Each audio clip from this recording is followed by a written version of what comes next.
नमस्कार दोस्तों, कैसे हैं। 2121वें लेख में 11वें महीने के 13वें दिन महीने के दूसरे बुधवार यूनिक लेख क्रमांक 2121 के साथ साथ सुंदर तारीख 13+11=24 पर अवधपुरी बेल भोपाल से आप सभी स्नेहीजनों को जय श्री कृष्ण के साथ श्री गणेशाय नमः। तुलसी विवाह की विस्तृत कथा। तुलसी विवाह का भगवान विष्णु को क्यों मिला था श्राप, क्यों करना पड़ा उन्हें तुलसी विवाह, आज के लेख में इसी को रेखांकित करने का प्रयास किया है। तुलसी पूजा के लिए कार्तिक महीना बहुत ही खास माना जाता है। इस माह में सूद पक्ष की एकादशी या द्वादशी तिथि से तुलसी विवाह किया जाता है। इस दिन तुलसी माता का विवाह शालिग्राम स्वरूप भगवान विष्णु से कराया जाता है। इसी दिन से विवाह सहित सभी मांगलिक कार्य शुरू हो जाते हैं। वैदिक पंचांग के अनुसार इस वर्ष कार्तिक मास की शुद्ध द्वादशी तिथि कल 12 नवंबर 2024 को 4:04 पर सायंकाल से प्रारंभ हो चुकी है, जो आज दिनांक 13 नवंबर दोपहर 1:01 पर समाप्त होगी। इसीलिए उदयात तिथि के अनुसार तुलसी विवाह 13 नवंबर को भी मनाया जाएगा। कई जगह आज देवउठी एकादशी के अवसर पर मंदिरों और संस्थाओं में तुलसी विवाह का आयोजन भी किया गया है। कहा जाता है कि तुलसी विवाह कराने से वर का पुण्य प्राप्त होता है। तुलसी को विष्णु प्रिया और हरि प्रिया भी कहा जाता है। तुलसी विवाह का आयोजन कार्तिक शुद्ध द्वादशी से कार्तिक पूर्णिमा तक चलता है। पौराणिक कथा के अनुसार एक बार शिव ने अपने तेज समुद्र में फेंक दिया था। उनके गर्भ से एक तेजस्वी बालक ने जन्म लिया। यही बालक आगे चलकर जलंधर नामक शक्तिशाली राक्षस राजा बना। उसके राज्य का नाम जलंधर नगर था। दैत्यराज कालनेमी की पुत्री वृंदा का विवाह जलंधर से हुआ था। जलंधर एक महान राक्षस था।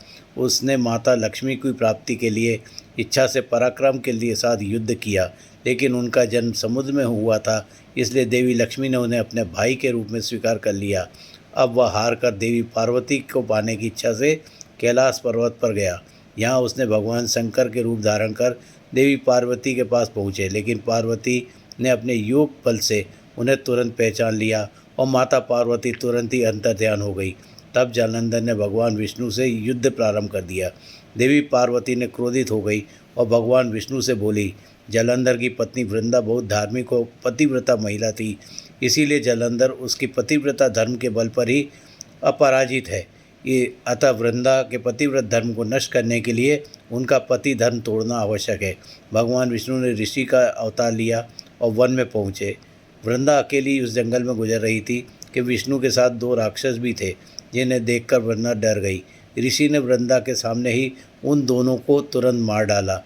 उसकी शक्ति को देख वृंदा ने अपने पति के बारे में पूछा, जो कैलाश पर्वत पर महादेव से युद्ध कर रहे थे। ऋषि ने अपनी माया से 2 वानर प्रकट किए। उनमें से एक के बंदर के हाथ में जलंधर का सर और दूसरे बंदर के हाथ में जलंधर का धड़ था। अपने पति की यह अवस्था देख वृंदा बेहोश हो गई। होश में आने पर उसने ऋषि देव से अपने पति की पुनर्जीवित करने की प्रार्थना करी। भगवान ने अपनी कृपा से जलंधर के सिर को अपने शरीर में जोड़ लिया, साथ ही स्वयं भी उसके शरीर में प्रवेश कर गए। वृंदा इस जादू का अंदाज नहीं लगा पाई। वृंदा भगवान के साथ पति जैसा व्यवहार करने लगी, जिससे उसका सतीत्व नष्ट हो गया। ऐसा होते ही वृंदा का पति जलंधर, जो युद्ध कर रहा था, युद्ध में हार गया। जब वृंदा को इस सारी लीला के बारे में पता चला तो उसने क्रोधित होकर भगवान विष्णु को निर्दयी चट्टान बनाने का श्राप दे दिया। विष्णु ने अपने भक्त के इस श्राप को सहर्ष स्वीकार कर लिया।